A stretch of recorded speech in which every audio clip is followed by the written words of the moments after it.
아마 누구나 스스로에게 이런 질문을 던져본 적이 있을 겁니다. 65세가 되면 편안한 노후를 즐기려면 얼마가 필요할까?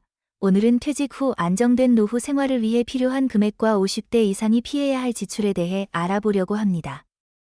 주식, 채권, 개인연금보험 등 어떤 곳에 투자하든 은퇴 후에도 마음 편히 지낼 만큼 충분한 자금이 필요합니다. 많은 사람들이 최소 5억 원 이상은 있어야 걱정 없는 노후를 보낼 수 있다고 생각하는데 여러분은 어떻게 생각하나요? 이 목표를 달성한 사람들은 공감할지 모르지만 실제로는 대부분의 사람들이 이 기준에 미치지 못합니다. 한국에서는 나이가 들수록 노후 준비가 충분하지 않은 경우가 많습니다. 통계에 따르면 50에 60번지대 퇴직자들의 평균 자산은 약 2억 원에 불과하며 이는 여러 가지로 많은 생각을 하게 만듭니다. 그렇다면 여러분은 즐겁고 행복한 노후를 위해 어떤 준비를 하고 계신가요? 이미 은퇴한 사람들이 바랐던 생활을 하고 있을까요? 건강 관리는 무엇보다 중요하며 사회적 관계 유지, 취미 생활, 사회 활동 참여, 단순한 휴식까지도 삶을 풍요롭게 만듭니다. 그러나 이러한 모든 활동에는 공통된 필요 조건이 있습니다. 바로 재정적 안정입니다. 그렇다면 여유로운 노후를 위해 최소 얼마가 필요하며 그 금액은 어떻게 준비해야 할까요? 이는 많은 사람들의 궁금증일 것입니다. 물론 많을수록 좋겠지만 재정적 안정이 있으면 더욱 자신감 있는 소비가 가능하기 때문입니다. 그러나 이 목표를 위해 자산을 축적하는 과정은 결코 쉽지 않습니다. 평생 쉬지 않고 일해도 노후에 충분한 예산이 확보되지 않는 경우가 많습니다.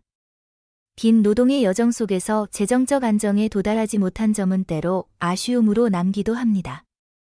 한국의 평균 은퇴 연령은 약 50세 정도입니다. 공식 은퇴 연령이 62세임에도 불구하고 40대 후반에 조기 퇴직을 하는 사람들도 늘고 있습니다. 만약 60세를 은퇴 연령으로 가정할 때 50대에 접어든 사람들은 어느 정도의 자산을 준비해야 할까요? 사람마다 각기 다른 답변이 있겠지만 많은 이들이 은퇴 후 기본 생활비로 매월 약 300만 원 정도를 필요로 한다고 생각합니다. 한 조사에 따르면 은퇴를 앞둔 50대 이상의 한국인들이 부부 기준으로 월 평균 286만 원, 독신 기준으로는 약 165만 원을 필요로 한다고 응답했습니다.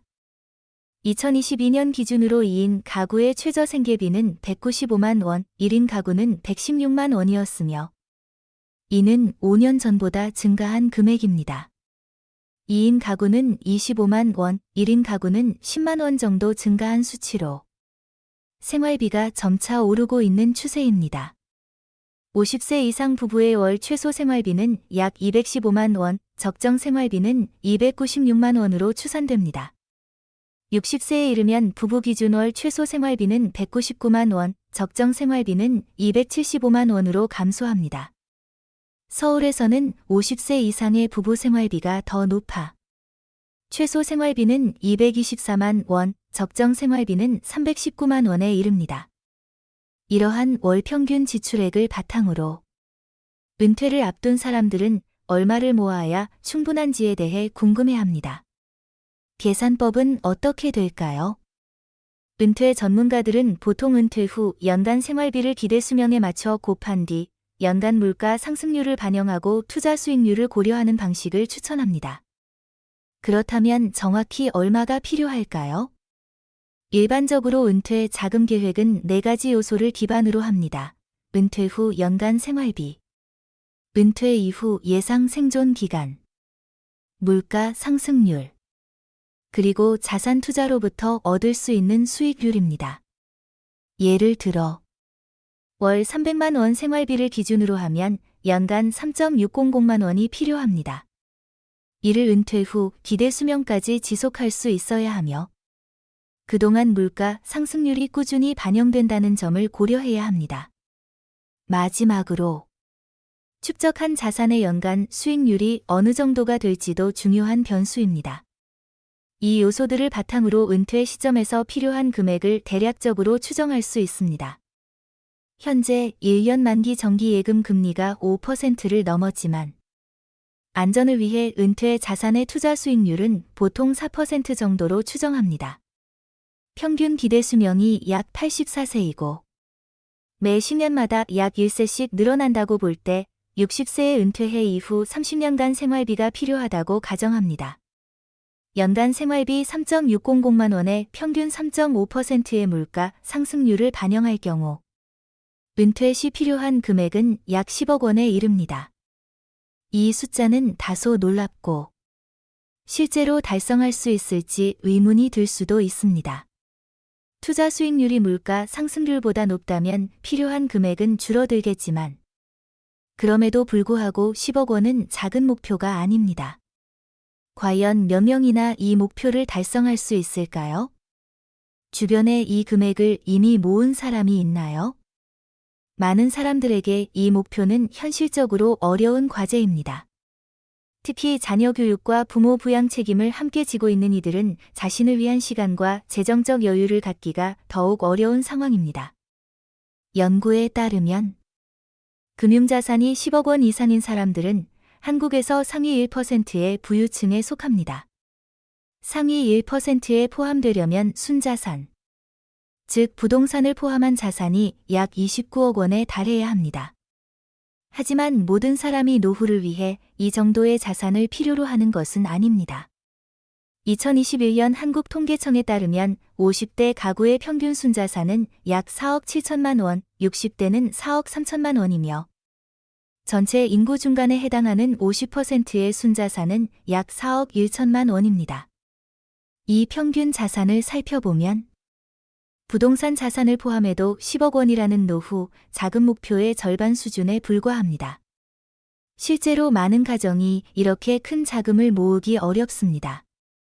제 친구가 일하는 은행 지점에서도 10억 원 이상의 현금 자산을 가진 고객은 손에 꼽는다고 합니다.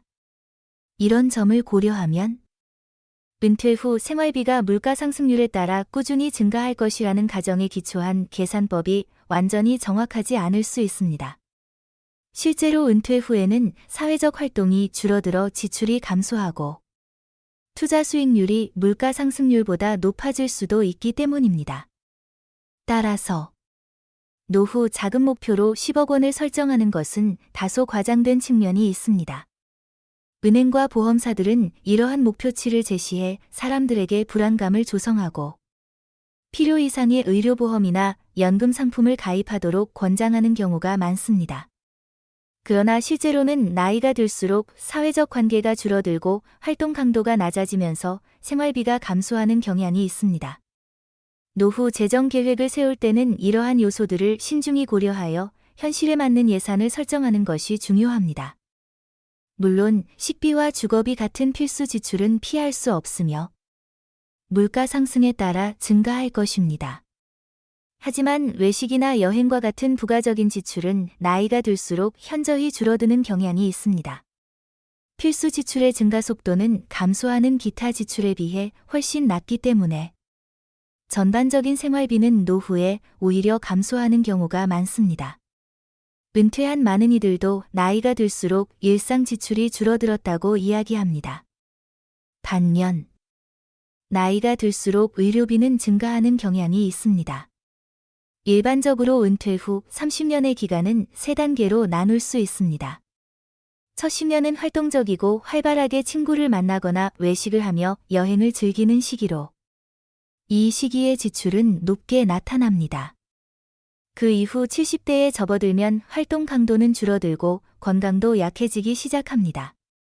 이 시점에서 생활비는 감소하지만 의료비는 증가하기 시작합니다. 마지막으로 생애 말기에 이르면 의료 및 장기요양 비용이 급격히 증가하여 지출이 크게 늘어날 수 있습니다. 따라서 노후 자산 계획을 수립할 때는 이러한 지출 주기를 충분히 고려해야 각 단계에 맞는 준비를 할 수 있습니다. 물론 개인마다 재정적, 의료적 필요가 다르겠지만 대체로 이러한 지출 주기는 비슷한 양상을 보입니다. 은퇴 후 자산이 점차 고갈되면 의료비와 장기 요양비는 자녀에게 큰 부담이 될 수 있습니다. 현재 자녀들도 재정적인 어려움을 겪고 있으며 부모가 가장 많은 도움이 필요할 시기에 자녀 역시 은퇴를 앞둔 상황일 수 있음을 고려해야 합니다. 예전과 달리 자녀가 부모를 반드시 부양해야 한다는 인식은 점점 줄어들고 있기 때문에 스스로 노후를 대비하지 않으면 많은 어려움에 처할 가능성이 큽니다.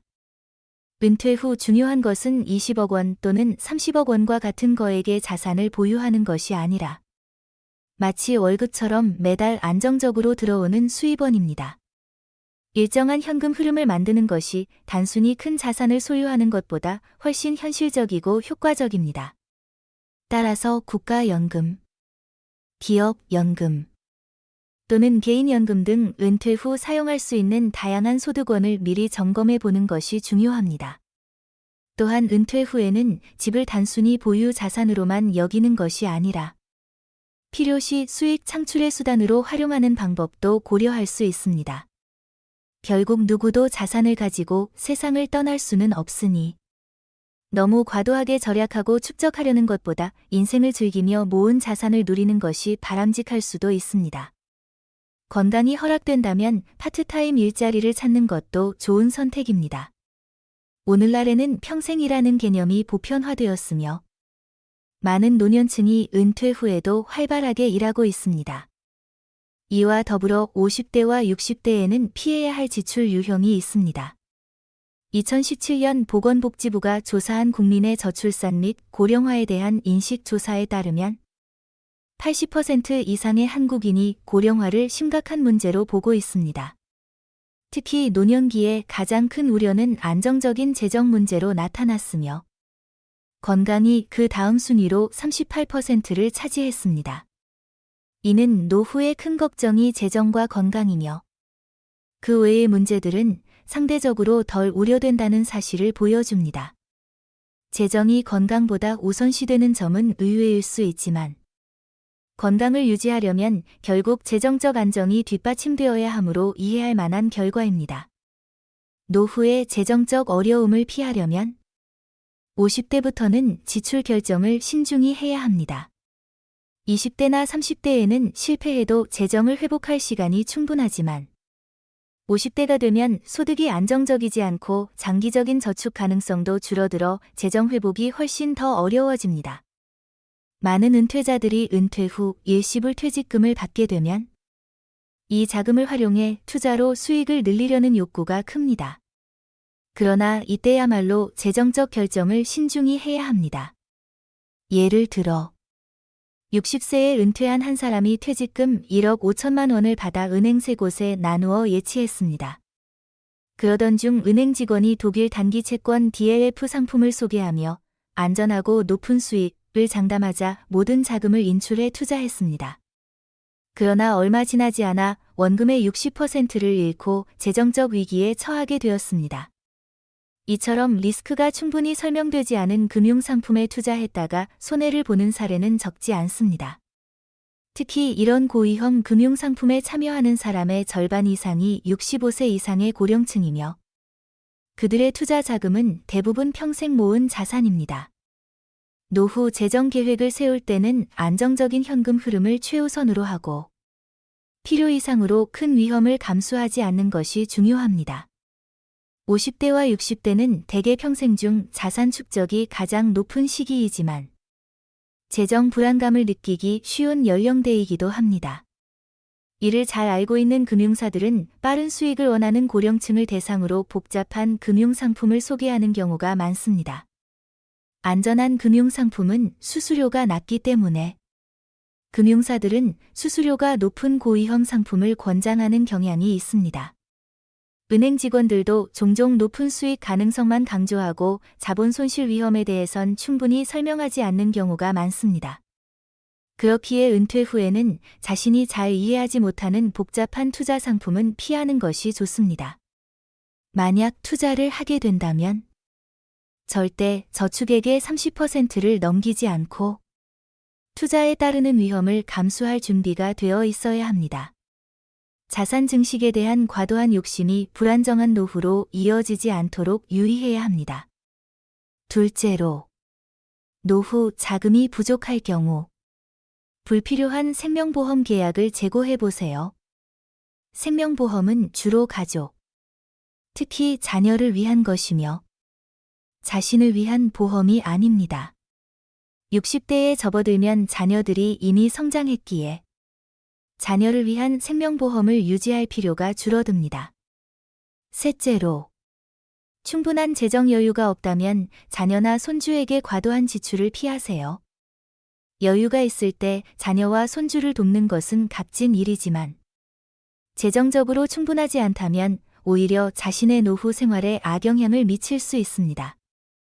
노후 자금은 궁핍한 상황에 처하지 않도록 준비하는 것이며 이를 철저히 지켜야 합니다. 50대부터는 불필요한 지출을 줄이고 노후 준비에 집중해야 하며 70대의 재정이 고갈되면 자녀에게 짐이 될 수 있습니다. 자녀에게는 재정적 부담이 아닌 현명한 재정 관리의 지혜를 남겨주세요. 넷째로, 50대와 60대에는 자신을 위로하기 위해 과도한 소비를 피해야 합니다. 30년 이상의 업무에서 은퇴하면 공허함을 느끼기 쉬워지며 고급 수입차나 사치스러운 여행과 같은 고가의 지출에 유혹을 느낄 수 있습니다. 만약 재정적으로 충분히 여유가 있다면 이런 지출이 적절할 수 있지만 여전히 재정의 불안감을 느낀다면 이러한 소비는 노후 자금을 소모시켜 미래에 악영향을 미칠 수 있습니다. 오랜 시간 동안 쌓아온 노후 자금을 신중히 사용해야 한다는 점을 기억하세요. 또한 노년의 가장 중요한 비용 중 하나는 의료비입니다. 평생 의료비의 절반 이상이 70세 이후에 발생한다는 연구 결과가 있습니다. 불필요한 지출에 많은 돈을 쓰게 되면 이후 의료 및 건강 관리를 위한 자금이 부족해질 수 있습니다. 자녀에게 의지하기 어려운 상황에서 이는 큰 부담이 될 수 있습니다. 여러분은 노후의 여유로운 생활을 위해 어느 정도의 자금이 필요하다고 생각하시나요? 또 노년층이 절제해야 할 지출 항목에는 어떤 것들이 있을까요? 댓글로 여러분의 의견을 공유해 주세요. 채널 구독 버튼도 잊지 마시고 재정 및 생활 관련 유용한 영상에서 다시 만나 뵙겠습니다. 다음 영상에서 만나요.